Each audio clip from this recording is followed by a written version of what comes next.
Every business goes through this. Do you need to or want to raise prices in your business? I'm here with Claire Holmes to discuss the challenges, the process of raising prices, and what happened as a result. Claire, thanks for joining us.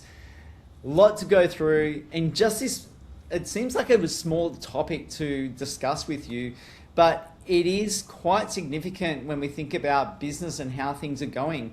The numbers are where that it is, right? So let's get a bit of an idea from you about all these process and the systems we went through as a result of you raising prices in business, and why you actually went to this at first. So my first question for you, take us back before the change that you made in raising prices. What was happening in the business, and what were the old pricing felt unsustainable? Why did it feel unsustainable for you? Firstly, Luke, thanks for having me back again. It's great to be back talking to you. For us, it was pretty big. We noticed that we were struggling, our numbers weren't adding up, and we were starting to see huge gaps. And obviously as a CEO, that's crazy. Like you shouldn't be looking at numbers and shaking your head like that. And I remember sitting there at my desk and I spoke to my office manager, and I was kind of like asking her, like, why is that not looking good? Like, what's happening over here? What are we missing? What have we missed? What's not being paid? And things were just starting to get on top of each other.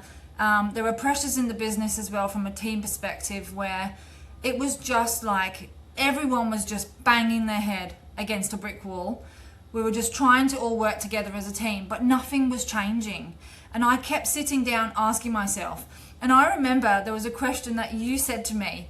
I told you that we were 6 weeks booked out, and your response to me was, why are you not raising your prices? And I remember looking at you and I went blank.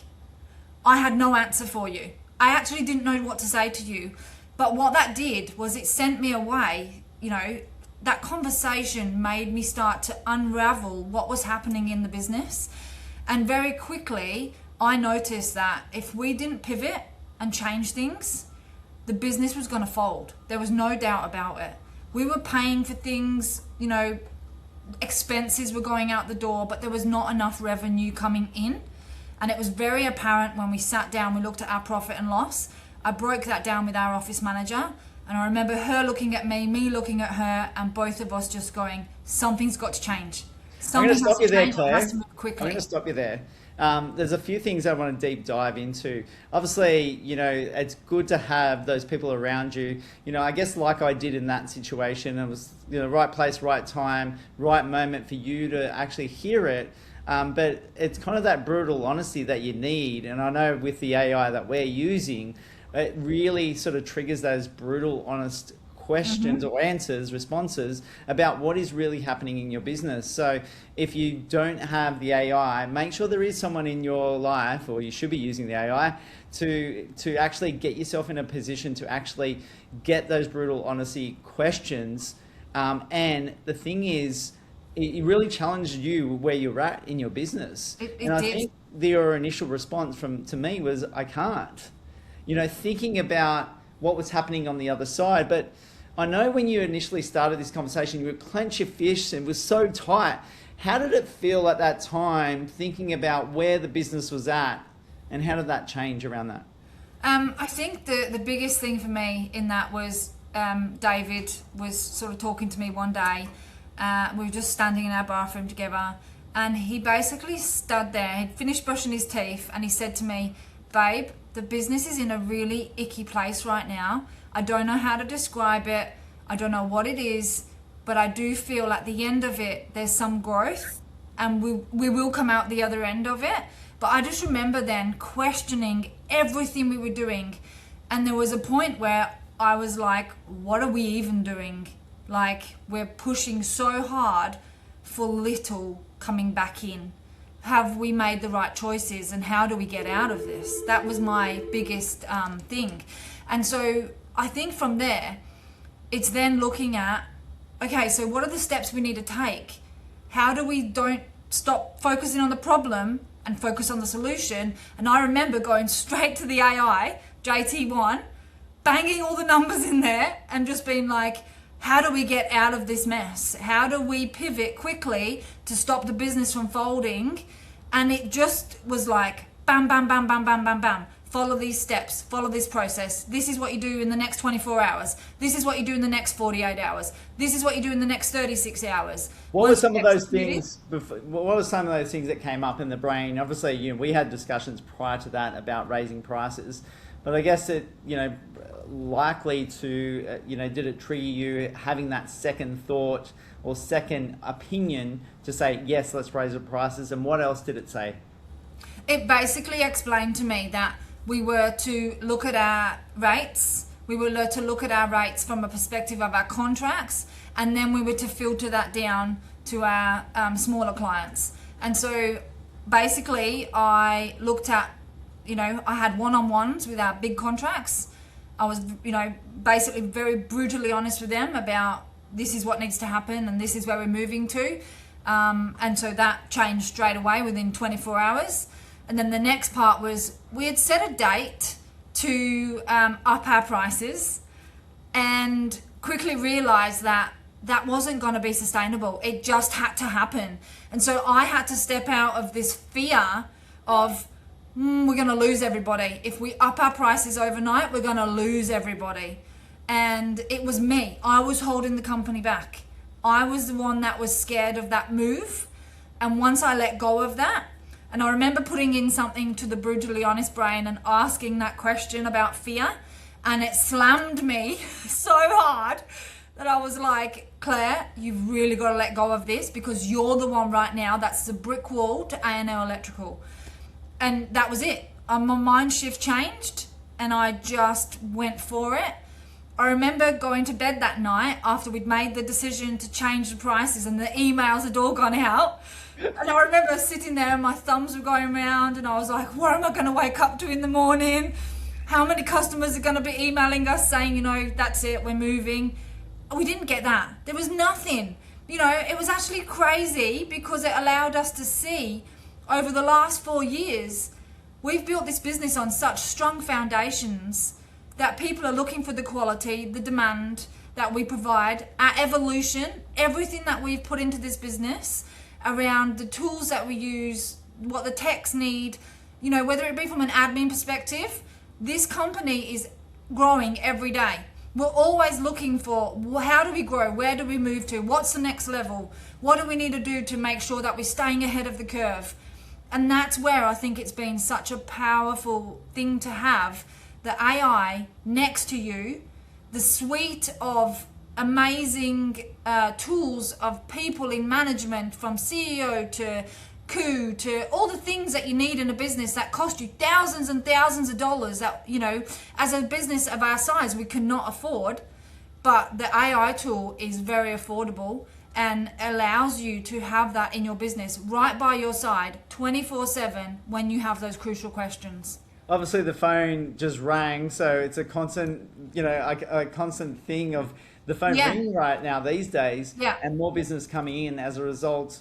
I guess not only the price of the prices being raised, but also the fact of how you guys think and feel about your business these days. Yes. I'm going to get into Claire about prior to this all happening. What would have happened if you didn't raise your prices? Realistically, where would the business be heading, or where would it be right now?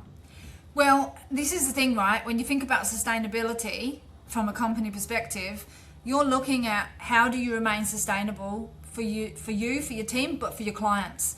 At the end of the day, when you're looking at that overall, those clients have invested in you. They've invested in coming back and every single time because you've become the business of their choice. So you don't only have a responsibility to the team and to the business, you have a responsibility to those clientele that have come and used your services time and time again. And that was always in the back of my mind. How do we remain sustainable? And I could see quickly that if we didn't pivot and change those prices, there'd be no A&L left. And we would have let that clientele down. And they have put so much money into everything that we've done that what a kick in the face would that be for our clients, that we just didn't have the right financial model. People don't realise how massive it is to change from one client to another. and change suppliers, even if it's a cheaper price.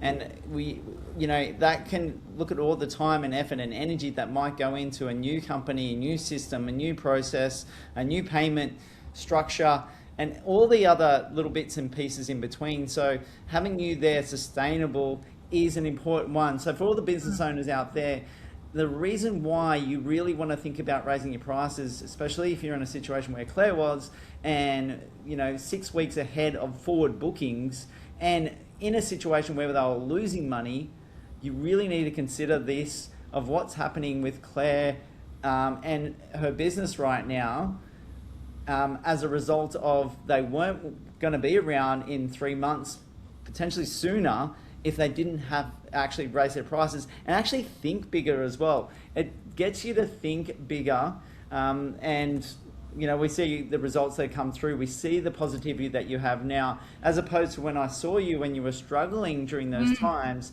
The fear, the anxiety was in there. Where we're going, what we're doing, and you're in a position to actually, hey, yes, there's something wrong. I need to fix it.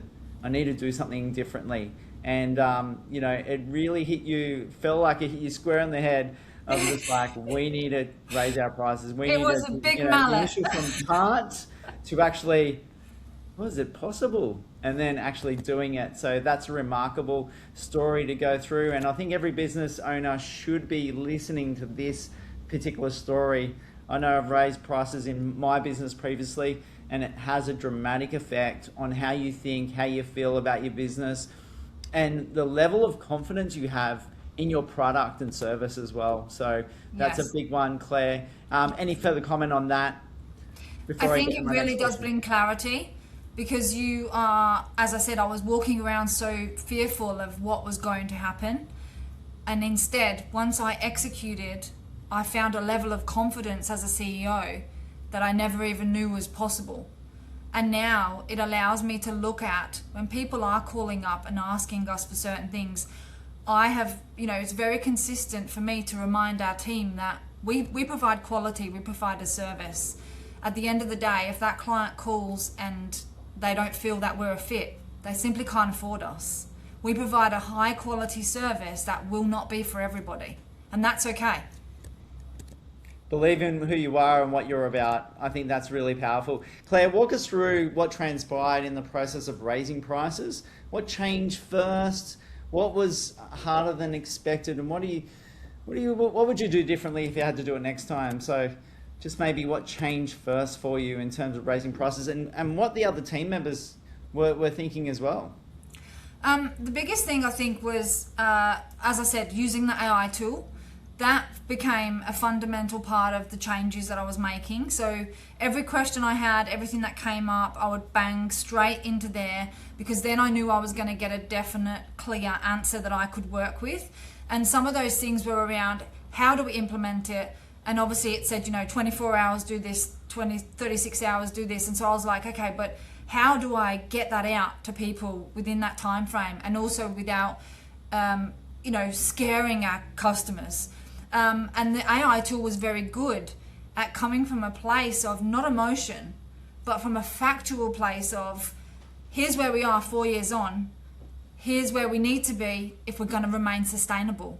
And the other thing is, it's also bringing the team into that vision, and the team are very passionate about coming to work and being a part of what we have, because they're included in our vision every day. They're a part of what we do. And so those foundations allow our productivity to remain sustainable. But obviously, when you're 6 weeks booked out and there's no real time for anyone to catch a break, you start to see your team struggle. And this is where I could see, okay, these are the steps we need to take for that to happen. And a part of that was that first step of making sure that we just followed those guidelines. I followed that II to make sure that I didn't miss anything. And when I was unsure, I was able to go back to it. Like I said, it's having a suite of people that would cost me $50,000 to $100,000 in one place for a very small fee every day as I sit here in this role. And it allowed me to be able to be really certain what the business was going to require, from breaking down what the goal is in 10 years to raising our prices to fit with that model, because a lot of people don't realize that when you're in business, you're not thinking about where you are now today. You need to think about, where am I going to be in 5 years? What trucks am I going to have? What techs am I going to have? What tools am I going to need? What equipment am I going to need in the office? What team am I going to need? And we forget to do that because we get stuck in the here and now. And that's what I was forgetting to do. The business had grown so quickly that we hadn't caught up with where we were.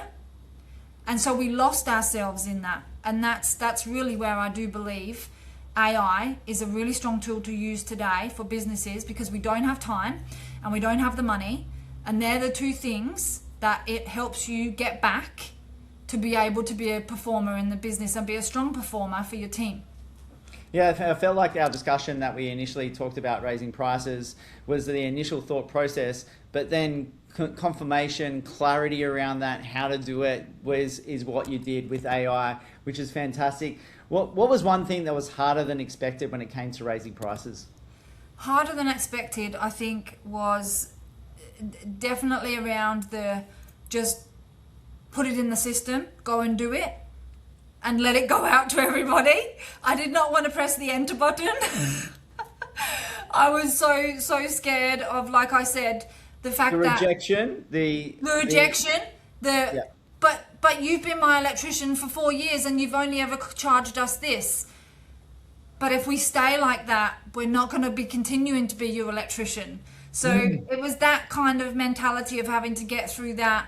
And the other thing is, once you've built that relationship, relationships are key to business. And I said this in the very first podcast that we did together, Luke, like it's really important to make sure that you're adding value. And that value is around making sure that you're looking at what your clientele are looking for next and how can you help them and what can you go out there and provide to them that's going to help them look at their next part of their renovation or whatever they're working on. Like, be a step ahead of the game to help your client achieve their end goal. And so my thoughts were always around, how do we continue to add value? If we're going to raise our prices, what's going to be on the other end of that for our customers? And that's where we pivoted there too, and we looked at how do we add more value. So yeah, obviously, really through renovations, it could be referrals, it could be suggesting other ideas and thoughts within the house renovation that you're doing, where you could provide value through insight, but also reap rewards about doing work where it requires extra electrical labouring. Yeah, and that's the other point as well, isn't it? Because the AI tool JT1, I was able to put in there for a particular customer that we have who's quite a large client. Okay, we're having this issue or we're having this objection. What should I do and how should I handle it? I got my answer, provided that answer back to the contract, and that was it. Everything was approved. There was no issues. So it's all about having the right team behind you and making sure that those questions and the answers going back are clear and there's no in between, in that correspondence. Claire, what's one specific objection did customers raise, and what were the exact responses to communicate value without discounting or backpedaling? So what did you do with the objections? We got one. Really? We got one. And the customer basically was like, oh, so you're that hourly rate? But what about the others in town? And I was like, yeah, I'm really sorry, but we're not a one-man band anymore. We're a business of 10 people. And that was the issue. Our marketing team pointed out to us that we were still acting like a one-man band. And again, that's where it leads to. The business had grown so quickly, but we hadn't moved with the business. And that's where I had to be really clear with this customer and explain, I'm sorry, but we are going to be moving 99% of customers agree to raising prices. No questions whatsoever. They could see the value in what you're doing. They're continuing to see the value. Yes. And you guys are providing even more value to your client. And the one thing that the customers were coming back to us and saying to us was, we love your communication. The fact that you tell us where you are, when you come in, what's going on. And that's the foundation that we've built from day one in this business is myself and David wanted to have a very clear communication tool that allowed customers to understand where you were, what you were doing, and when you were going to be turning up. It's so important.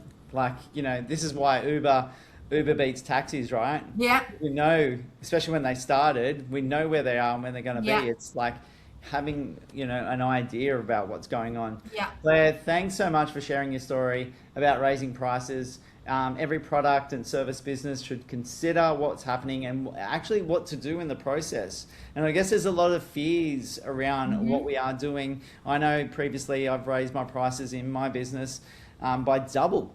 So, you know, and that's a fact of us providing so much value and providing a service that delivered investments to people that doubled in value.